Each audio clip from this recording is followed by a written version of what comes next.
Tamla came in and snuck all my people away, and some of you said you liked her more. Well, that's too bad. I'm back. I'm back.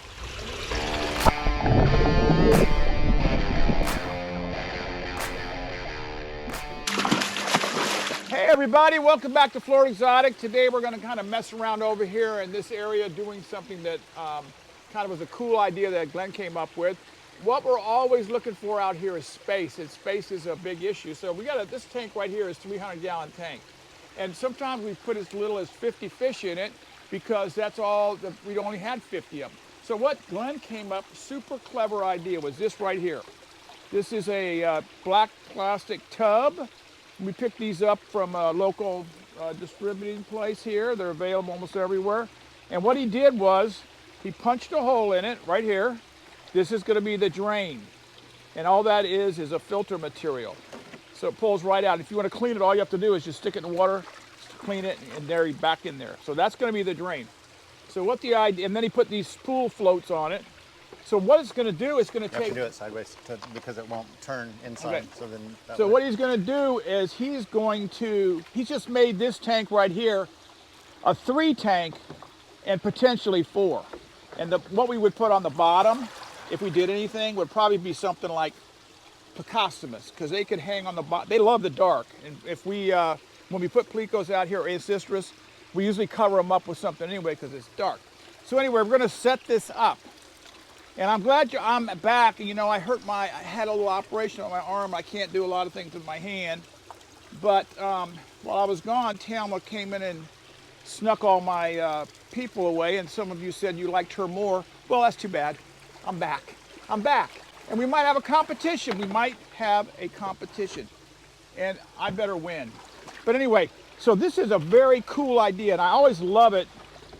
I'm always willing on the farm here to let somebody have an idea, because people who do work every day, they see something different than I do, and I might have told them to do it this way, and they might have said, you know what, let's try this. I'm always willing to say, yes, let's try it, or no, we've already tried it, it doesn't work. But this is a cool idea. Now that these are in here, so now I'm going to pass off.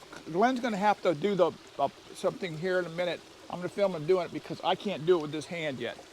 So let me take over the camera, which means I'll probably be filming the wall.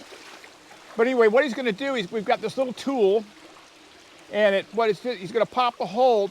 This material right here, this black line, this is what they use out on the groves for their trickle systems. So we use it for air and everything, but you pop a hole in it. It's very easy. And then there's a little black, what would you call that, Glenn? They're nipples. A little black nipple that goes in there. And then it will shoot down into this tank. So now so he's gonna put 2 on each side, on each tank.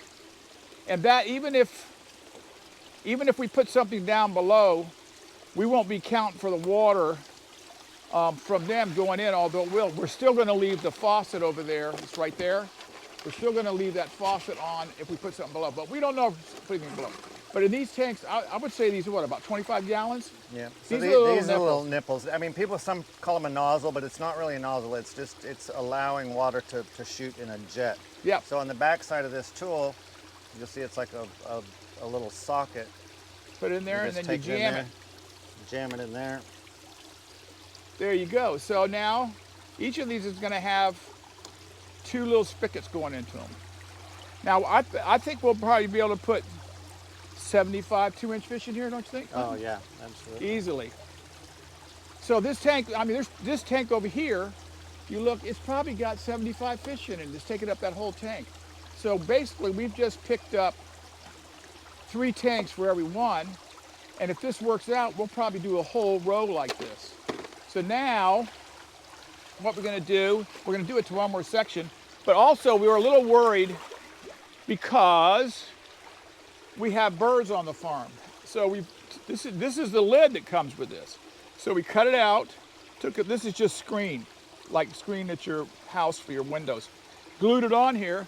So when we put the fish in here, this will sit like this. So the water will go in there, water will go out, fish will be in there. So we're gonna set that one up next. So let me get over here. We're gonna be kind of in the shade, but it is what it is. And this is a marvelous idea. I'm excited about this because sometimes the warehouse, especially during the breeder season that's coming up, you know, there's 150, 200 tanks in the warehouse, and 40 of them will be full of babies, and not necessarily full. So we could bring, Tony's got right now probably 10 tanks, don't you think, Glenn, of plecos in there? Yep. No, I mean Synodontis cats. Cats. And they could very easily come out here. They'd love it. They'd love this dark tank, black plastic. They'd love this. And this is plenty for them. This is probably a better environment for them inside. That'll free up 10 tanks right there. And that'll mean we won't have to be fighting all the time to when we do orders. So Glenn, you want me to take that again? You'll pop them? Yep. He's gonna pop them, do the same thing he did. And our fitting came off here. Yeah, we haven't glued that on yet, but we will eventually. But this is going to be cool. I mean, I was real excited when Glenn showed me the first time, but I didn't realize it was going to be this neat. And we'll probably bring out fish. We'll let these run for a couple of days, and then we'll bring fish out, throw them in here. We'll get the tops all finished, get that all done. And breeder season is starting. It's right around the corner. It's right now. It's probably about 82 degrees. The sun's out. We're going to take the wall down that we put up over there.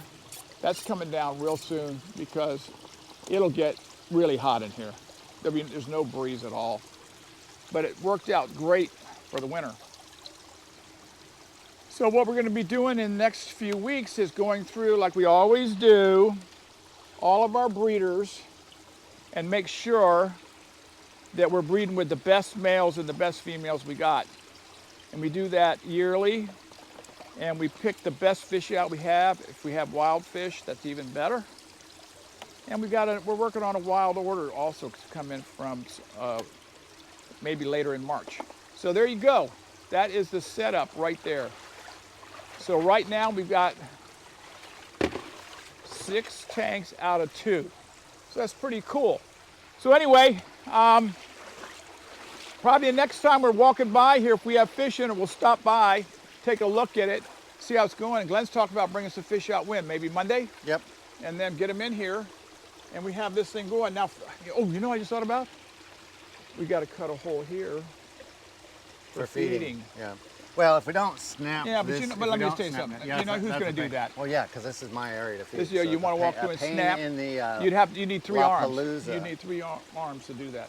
So, and I think we're going to probably have to come up with some way of kind of tying this in here. Well, so here's what I was thinking. I had all of those extra pieces of noodle. So we'll put one in here, keeps it wide. We'll put 2 down there, and then that way. Very good. It'll be like a whatever it'll be like. Or if that doesn't work, you know, you got these openings right here. You can just wire it somehow. In fact, I think if you did this, I think if you wired this right here to this pipe. Yep. But then we'd have to deal with take the top off. We can't do that. Yeah. We're going to come up with a way to do it. It's got to be easy. I mean, we'll experiment. We have our styrofoam this time of year. Whatever, not every time of year, but we have issues with it where it's a very fragile styrofoam for our shipping boxes, and we break them during the shipping process here at the farm. So we have a lot of pieces of styrofoam, which would float on top and kind of create a log jam. So anyway, thanks for coming back with us. Be sure that you subscribe to our channel, like us, and give us comments. We love to hear them. Next week, we'll probably start moving fish around to breed, and we'll go through them as we do it. And then thanks for being with us. See y'all later.